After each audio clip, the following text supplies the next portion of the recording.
এই জন্য আল্লাহ পাক রব্বুল আলামিন পবিত্র কুরআনুল কারীমের মধ্যে বলে, কুনতুম খায়রা উম্মাতিন উখরিজাত লিন-নাস তা'মুরুনা বিল মা'রুফি ওয়া তানহাউনা আনিল মুনকার ওয়া তু'মিনুনা বিল্লাহ।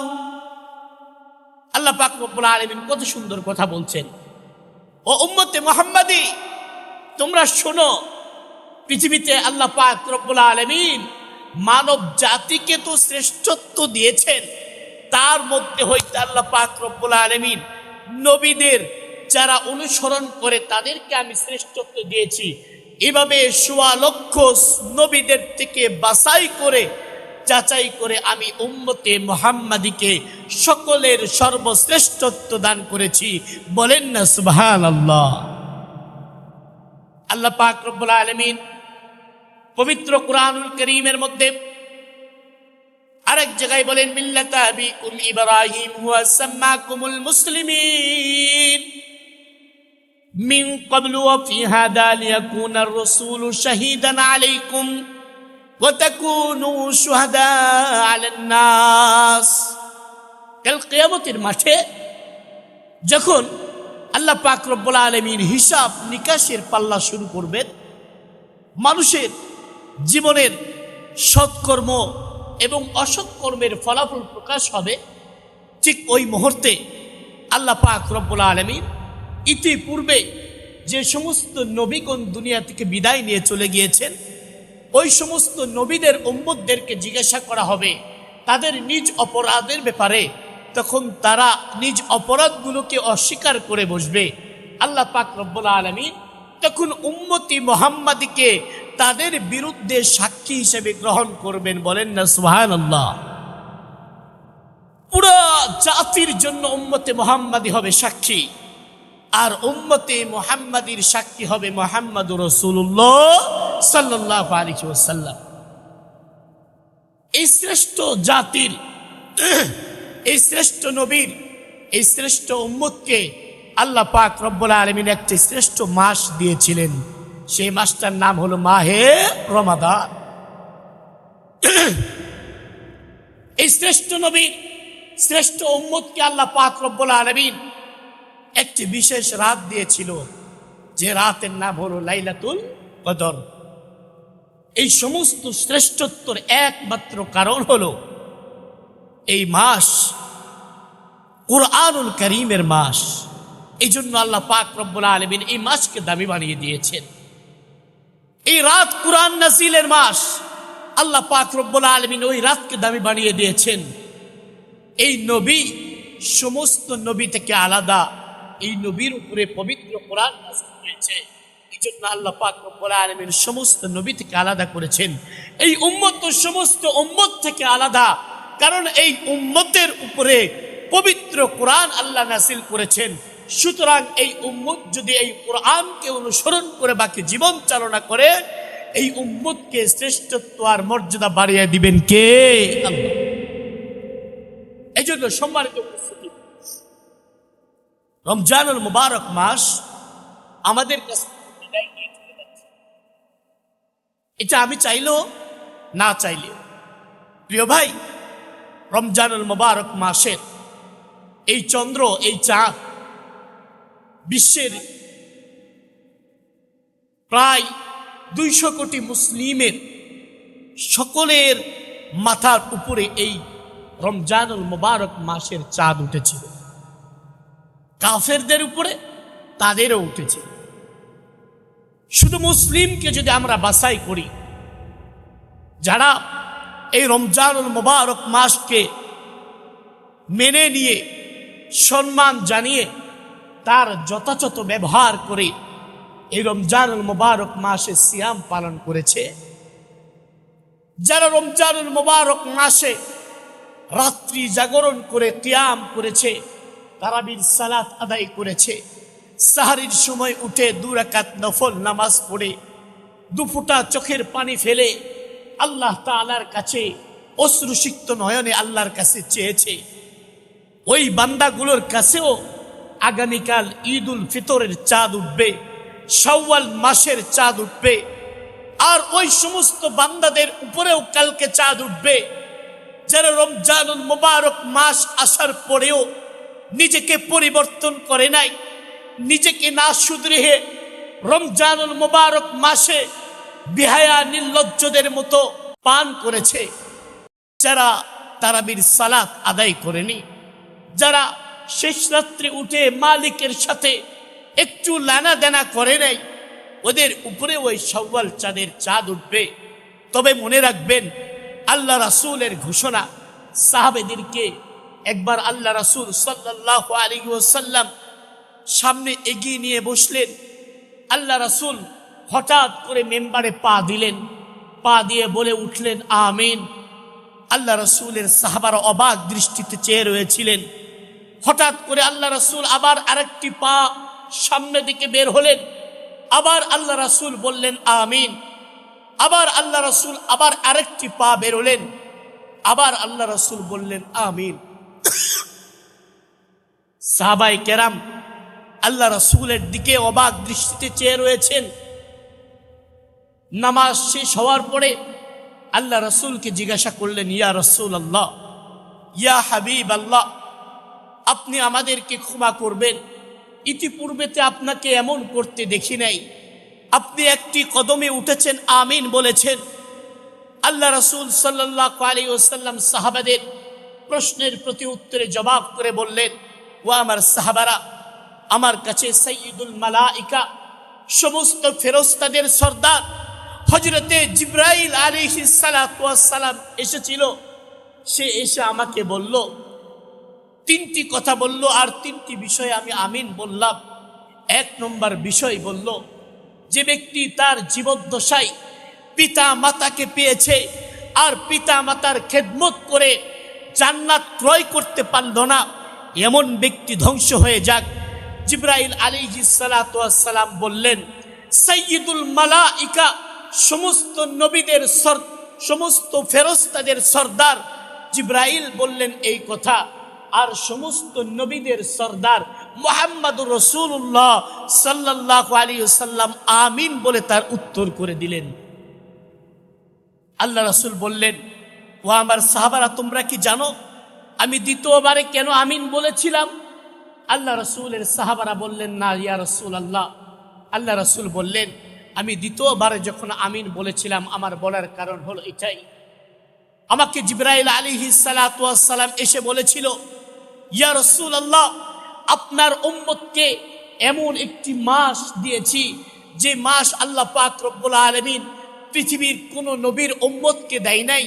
রমজানুল মুবারক, এই পবিত্র রমজান মাসে যে নিজের আমলকে পরিবর্তন করে গুনাহ মাফ করে নিতে পারল না, এমন ব্যক্তি ধ্বংস হয়ে যাক। আল্লাহ রাসূল বললেন আমিন। আল্লাহ রাসূল বললেন আমিন। এই জন্য প্রিয় ভাই, আমি তো রমজানুল মুবারক মাসের প্রথম চাঁদ দেখিয়েছিলাম, আপনারাও দেখেছেন। আজকে আমাদের জীবন থেকে রমজান বিদায় নিয়ে চলে যাবে। না জানি আমার জীবনের সর্বশেষ মুহূর্তের রমজান, না জানি আমার জীবনের সর্বশেষ চাঁদ দেখা রমজান, আমার জীবনে আর কোনোদিন চাঁদ উঠবে না। আমার জীবনে শেষ চাঁদ ওঠা আমার এই রমজানের চাঁদ। তবে আমি আর জীবনের এখনো যেই সময়টা রয়েছে, এই মুহূর্তে আল্লাহকে বলি, আমি কি গুনাহ মুক্ত করে রমজানকে বিদায় দিতে পারলাম নাকি আল্লাহ রাসূলের ওই বদদোয়ার শামিল হয়ে গেলাম? এটাই আমার লক্ষণীয় বিষয়। চলুন আমরা আজও ইস্তেগফার করি।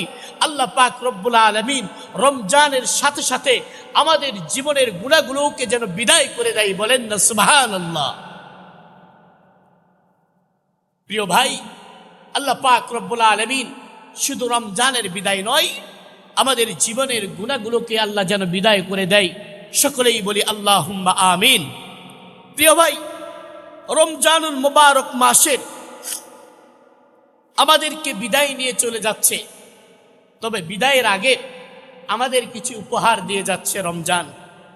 এক নম্বর উপহার, রমজান আমাদেরকে শিখিয়ে দিয়েছেন সিয়াম। যে রমজান আমাদেরকে শিখিয়ে দিয়েছেন সিয়াম, অর্থাৎ রোজা, সংযম, আমাদের নিজেকে কন্ট্রোল করা, সমস্ত গুনাহ থেকে, সমস্ত পাপাচার থেকে যেমনটা আমরা নিজেকে কন্ট্রোল করে রেখেছিলাম, যেমনটা আমরা নিজেদের সামনে সামর্থ্য থাকা সত্ত্বেও, শরীরে শক্তি থাকা সত্ত্বেও, ফ্রিজের ভিতরে ঠান্ডা পানি থাকার সত্ত্বেও যদি গলা তৃষ্ণায় ভিজেও গিয়েছে, যদি গলায় তৃষ্ণায় বুক চৌচির হয়ে গিয়েছে, তারপরও আমরা যখন ইফতারের টেবিলে বসেছি, যখন ইফতারের দস্তরখানায় বসেছি, আমাদের সামনে বহু রকমের খাবার থাকার পরেও আমাদের অন্তরে আল্লাহ পাক রব্বুল আলামিন এমন একটি ভয় ঢুকিয়ে দিয়েছিলেন, এমন একটি মোহাব্বত দিয়েছিলেন, বান্দার হাজার সামর্থ্য থাকার পরেও মালিকের হুকুম না হওয়া পর্যন্ত ওই বান্দা এক লুকমা খেজুরও মুখে দেয় না। বলেন না সুবহানাল্লাহ। এই আত্মসংযম, এটাই আমাদেরকে রমজান শিখিয়েছে। রমজান আমাদেরকে এটাই শিখিয়েছে, যেমনটা আল্লাহর ভয়ে আমরা ইফতারের আগে এক ফোঁটা পানি আমরা মুখে নেই না, যেমনটা আল্লাহর ভয়ে, যেমনটা আমরা আল্লাহর ভয়ে কেউ যদি নাও দেখে রাতের আধারে ঘরের ভিতরে পানির নিচে কোনো জায়গায় গোপনে কোনো সময় আমরা এক ফোঁটা পানিও নিজের ইচ্ছায় মুখে না নিয়ে আমরা রোজাকে যেমনটা ধরে রেখেছি, ঠিক অনুরূপ যদি আমরা আমাদের জীবনকেও এভাবেই চালাই যে আল্লাহ আমাকে দেখছেন, যদি আমি এই গুনাহকে করে ফেলি, আল্লাহ আমাকে কাল কিয়ামতের ময়দানে ধরবেন, যে হিসাব আমাকে আল্লাহর কাছে দিতে হবে, যে হিসাবের পাল্লা আমার সামনে দাঁড়াবে, মিজান আমার সামনে দাঁড়াবে, ফুলসিরাত আমার সামনে দাঁড়াবে, আমার রাসূল আমার সামনে দাঁড়াবে, তার সামনে যদি আমার গুনাহের কথা প্রকাশ হয়, তাহলে আমি আমার রাসূলকে কি জবাব দিব? এই অন্তরের ভয় আমাদের এক নম্বর উপহার দিয়ে গিয়েছেন এই রমজানুল মুবারক মাসের সিয়াম। বলেন না সুবহানাল্লাহ। সম্মানিত উপস্থিতি, রমজানুল মুবারক মাসে আরেকটি উপহার আমাদেরকে দিয়েছেন কিয়াম, লাইলাতুল কিয়াম। রাত্রিবেলা সাহারির সময় উঠে একটু আল্লাহর সাথে মোলাকাত করা, একটু আল্লাহর সাথে কথোপকথন করা, নিজের দুঃখগুলো আল্লাহর সাথে ভাগাভাগি করা, নিজের কষ্টগুলোকে আল্লাহকে বলে দেওয়া, আল্লাহ তুমি পারো আমার জীবনের সকল সমস্যাগুলো সমাধান করে দিতে। এই কিয়াম, এই সাহারের সময় উঠাই, এটা আমাদের রমজান আমাদেরকে শিখিয়ে দিয়েছেন। চলুন আমরা 11টি মাস যদি প্রতিদিনও না পারি, মাঝে মাঝে এই রমজানের এই উপহারকে গ্রহণ করে মাঝে মাঝে অন্য মাসগুলোতেই উঠি এবং আল্লাহকে বলি, আল্লাহ প্রতিদিন তো পারি না, তবে মাঝে মাঝে উঠছি, আমি তোমাকে চাই, আল্লাহ তুমি আমার হয়ে যাও আর আমাকে তোমার বান্দা হিসেবে কবুল করে নাও। বলেন না সুবহানাল্লাহ। রমজানুল মুবারক মাস আমাদেরকে আরেকটি তাহাজ্জুদের নামাজ, কিয়ামুল লাইল, এটা আমাদেরকে উপহার দিয়ে গিয়েছেন যে আমি এক মাস তোমাদেরকে অভ্যস্ত করে গেলাম, বাকি 11টি মাস আমাকে ফলো করবে, তাহলেই তুমি তোমার জীবনে সফলতা অর্জন করতে পারবে ইনশাআল্লাহ। প্রিয় ভাই, রমজানুল মুবারক মাস আরেকটি হাদিয়া আমাদেরকে দিয়েছেন, সেটা হলো কোরআন। কোরআন রমজানুল মুবারক মাস আমাদেরকে শিখিয়ে দিয়েছেন যে কোরআন এমন একটি জিনিস, যে কোরআনের কারণে আমি পুরা রমজানের প্রত্যেকটি মুহূর্তকে আমি সম্মানিত করেছি, রাতকে সম্মানিত করেছি কোরআনের কারণে, দিনকে সম্মানিত করেছি কোরআনের কারণে, বাইতুল্লাহ মক্কাকে আমি সম্মানিত করেছি কোরআনের কারণে, আমি মুহাম্মদুর রাসূলুল্লাহকে সম্মানিত করেছি কোরআনের কারণে, জিবরাইলকে সম্মানিত করেছি কোরআনের কারণে। তুমি আমার বান্দা, তুমি কোরআনকে অনুসরণ করো, আমিও তোমাকে দুনিয়া আখিরাতে সম্মানিত করে জান্নাত পর্যন্ত পৌঁছায় দিব। বলেন না সুবহানাল্লাহ। 4 নম্বর আমাদেরকে রমজানুল মুবারক আমাদেরকে যে উপহার দিয়েছেন সেটা হলো সাদাকা, দান। আমরা রমজানুল মুবারক মাসে অনেকেই দান করেছি, করে ভিক্ষুক বা মসজিদের ভিতরে এরকম কেউ যদি হাত বাড়িয়ে চায়, রমজানুল মুবারক মাসে দিলটা নরম হয়ে এমনিতেই নিজের পকেট থেকে টাকা বের হয়ে যায়। এই সাদাকা আমাদেরকে শিখিয়েছে রমজানুল মুবারক মাস। এই জন্য রমজানুল মুবারক মাস এটা হলো মুয়াসামাতের মাস, যেমন আগামীকাল ঈদ উল ফিতর হবে ইনশাআল্লাহ, আল্লাহ যদি আমাদেরকে হায়াতে বেঁচে রাখে। কিন্তু এই রমজানুল মুবারক মাস কি আমাকে একা একা ঈদ করতে শিখিয়েছে? না, এই রমজানুল মুবারক মাস আমাকে শিখিয়েছে সকলকে মিলিয়ে ঈদ করতে। এই রমজানুল মুবারক মাস আমাদেরকে শিখিয়েছে বৈষম্য বিরোধিতা, আমাদেরকে শিখিয়েছে কাঁধে কাঁধ মিলে যেমনটা আমরা তারাবির সালাত আদায় করেছি, যেমনটা ভেদাভেদ ভুলে গিয়ে গরিব ধনী এক দস্তরখানায় ইফতারি করেছি, ঠিক তেমনি সমাজেও আমরা এভাবেই কাঁধে কাঁধ মিলে সুখে দুঃখে একসাথে চলবো। এই ভালোবাসা আর এই তাকওয়া, এই শিক্ষা আমাদেরকে রমজানুল মুবারক দিয়ে গিয়েছে। এই জন্য দান এটা একটা গুরুত্বপূর্ণ ইবাদত। আমরা অনেকেই দেখি একটা মসজিদে আমরা নামাজ পড়ি, জুমার নামাজ আদায় করি, প্রয়োজনে 5 ওয়াক্ত সালাত আদায় করি, কিন্তু দুঃখের বিষয় হলেও অনেকেই পুরা বছর চলে যায় একটা মসজিদে কোনোদিন মাসিক সদস্য তো দূরের কথা 100 টাকাও দান আছে না? নেই? আছে। এই সামনে ঈদ উল ফিতর, ঈদগাহ মাঠে যাবে, সুন্দর 5,000 টাকা দামের একটা পাঞ্জাবি লাগিয়েছে, জুতা লাগিয়েছে 5,000 টাকা দামের, সব লাগিয়েছে। তবে ঈদগাহ মাঠে ঢুকবে, ঈদের নামাজ পড়বে, কোনো মতে তারাবি নামাজটা শেষ করে দৌড়। ঈদের মাঠে যে একটা হক আদায় করতে হয়, এতটুকু জ্ঞান ও বিবেক তার ভিতরে নেই। এরকম মানুষ নেই? এরকম মানুষ আছে অনেক। আমি ঈদের নামাজ পড়ে আমি জানি তো, অনেক মানুষ আছে। এই জন্য এই রমজানুল মুবারক মাস আমাদেরকে দান শিখিয়েছে, সদকা শিখিয়েছে, সহমর্মিতা শিখিয়েছে। একটা প্রতিষ্ঠান তো এমনি এমনি চলে না। একটা প্রতিষ্ঠানে একজন ইমাম থাকে, একজন মুয়াজ্জিম থাকে, একজন খতিব থাকে, তারাও তো একজন মানুষ। তাদের তো জীবন পরিচালনার জন্য অর্থের প্রয়োজন পড়ে, তারাও তো জীবিকা অর্জন করার জন্য তাদেরও যেমনটা আমার খাবারের প্রয়োজন হয়, ঠিক তেমনি তাদেরও তো প্রয়োজন পড়ে। এই সামাজিকতা আমাদের বুঝতে হবে। যদি একটা মহল্লায়, একটা মসজিদে আমি জুমার নামাজ আদায় করি, যদি আমি জোহরের নামাজ আদায় করি, আমি যদি একটা ফজরের নামাজ পড়ে থাকি, তাহলে অবশ্যই আমার অন্তরে এই ভালোবাসা থাকতে হবে যে আমার বাবা নামাজ পড়ে, আমি নামাজ পড়ি। আমি যদিবা দেশের বাইরে থাকি কিংবা আমি ঢাকাতে থাকি, বছরে একবার আসি, কিন্তু কিছুটা হলেও মসজিদে এমনটা আদায় করে দেওয়া যে আমি আমার মসজিদে নামাজ পড়ছি, এর কিছুটা হক আমি আদায় করছি, এরকম মন মানসিকতা থাকা, এটাও একজন মুমিনের জন্য রমজানুল মুবারক মাসের শিক্ষা। এই জন্য প্রিয় ভাই, রমজানুল মুবারক মাসের আমাদেরকে যে শিক্ষা দিয়েছেন সেটা হলো সাদাকা, দান করা। তার মধ্যে একটি গুরুত্বপূর্ণ বিষয় হলো আমরা রমজানুল মুবারক মাসের পরে ঈদ উল ফিতর আদায় করছি। ঈদের মাঠে আমরা নামাজ পড়তে যাচ্ছি। আমরা 5 ভাই, 5 ভাইয়ের ভিতরে আমার 3 ভাই আমরা সামর্থ্য রয়েছে, আমি আমার সন্তানকে কাপড় কিনে দিয়েছি, পোশাক কিনে দিয়েছি, কিন্তু আমার বাকি 2 ভাই যারা অসামর্থ্যবান, আমি তাদের দিকে ভুলেও খবর রাখছি না। তাহলে আমার ঈদকে আমার মুখে ছুঁড়ে মেরে দেওয়া হবে। কাল কিয়ামতের মাঠে আমার ওই ঈদের আনন্দ আমার মুখে ছুঁড়ে ফেলা হবে। এটাই কোরআন হাদিস বলে। কোরআন হাদিস, আমি 10 কেজি গরুর গোশত কিনেছি, আর আমার আপন ভাই সে সামান্য একটি ফার্মের মুরগি কিনে ক্রয় করে খাচ্ছে, এটাও তো আমার দায়িত্ব। রমজানুল মুবারক মাস এটাও আমাদের। এই জন্য রমজানুল মুবারক মাসের একটি গুরুত্বপূর্ণ শিক্ষা হলো সাদাকা, দান।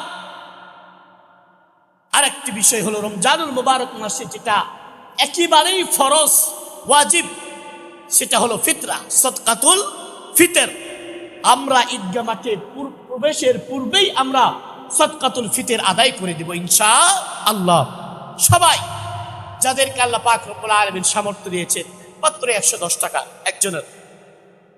এটাকে লুকিয়ে রাখতে রাখতে রাখতে রাখতে কখন দেয়? ঈদগাহ মাঠ থেকে যখন বের হবে তখন সাদকাতুল ফিতর 5 টাকা 5 টাকা করে দিচ্ছে। আর আমাকে নিজে মনে করতেছে যে আমি একজন দানবীর, একটু ভালো লাগতেছে, আমি ঈদগার মাঠ থেকে টাকা দিয়ে বের হচ্ছে, এটা কেমন লাগে না? কষ্ট পাচ্ছে? আমার 30 বছরের অভিজ্ঞতা, 30 বছরের অভিজ্ঞতা। আমি না হলেও 15 বছর ধরে আমি ঈদগাহ মাঠে নামাজ পড়ি, দেখি তো ছাত্র জীবন থেকে আমি ঈদগাহ মাঠে নামাজ পড়ি। পরে জিজ্ঞাসা করলে জানা যায় সে সদকাতুল ফিতরের টাকা দেয় নাই। প্রিয় ভাই, আমি আমার সদকাতুল ফিতরের টাকা দেওয়ার অধিকার আমার, কিন্তু হক রয়েছে গরিবের। তাদের অধিকার কি ঈদের পরে? আমি লাচ্চার সিমাই খাবো ঈদের আগে, তারা খাবে লাচ্চার সিমাই ঈদের নামাজের পরে।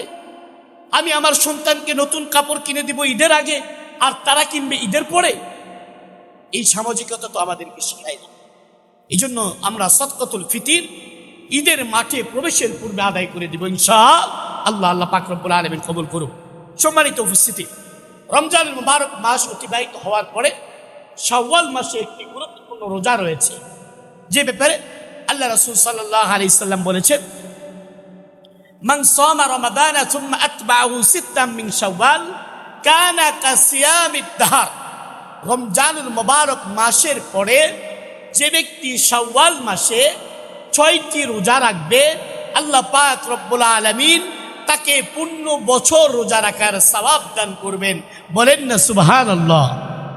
এখন প্রশ্ন হলো, আমি যদি কাজা রোজা থাকে তাহলে আমি আগে কাজা রোজা করব, নাকি আমি শাওয়াল মাসে রোজা রাখবো? বিশেষ করে মা বোনদের অনেক কাজা হয়ে যায়, অথবা আমি কোনো সফরে গিয়েছি, সফরে যাওয়ার কারণে আমার কাজা হয়ে গিয়েছে, বা কোনো দুর্ঘটনার কারণে কাজা হয়ে গিয়েছে, তাহলে আমি কি কাজা রোজা পালন করব, নাকি আমি শাওয়ালের রোজা পালন করব? সমস্ত ওলামায়ে কেরামদের মধ্যে বেশিরভাগ ওলামায়ে কেরামদের এই ঐক্যমত, এবং এটাই হলো গ্রহণযোগ্য মতামত, সেটা হলো রমজানুল মুবারক মাসের কাজা রোজাগুলোকে আগে আদায় করা। কেন? আল্লাহ পাক রব্বুল আলামিন রমজানুল রোজাকে ফরজ করেছে কুরআনুল কারীমের আয়াত দ্বারা, এবং এটা ফরজ ইবাদত। আর শাওয়ালের এই রোজাগুলো এগুলো নফল ইবাদত, আর নফল ইবাদত কখনোই ফরজের অগ্রগামী হতে পারে না। এজন্য সর্বপ্রথম ফরজ যে কাজা নামাজ রোজাগুলো রয়েছে সেই রোজাগুলোকে আদায় করে দেওয়া, এরপরে শাওয়াল মাসের এই 6টি রোজা রাখা। আমরা এটাকে কিভাবে রাখবো? শাওয়াল মাসের 6টি রোজা ধারাবাহিকভাবে রাখার কোনো প্রয়োজন নেই। পুরা মাসের ভিতরে যে কোনো তারিখে যে কোনো দিনে 6টি পরিপূর্ণ করলেই সে 1 বছর পরিপূর্ণ রোজা রাখার সওয়াব পেয়ে যাবে। বলেন না সুবহানাল্লাহ।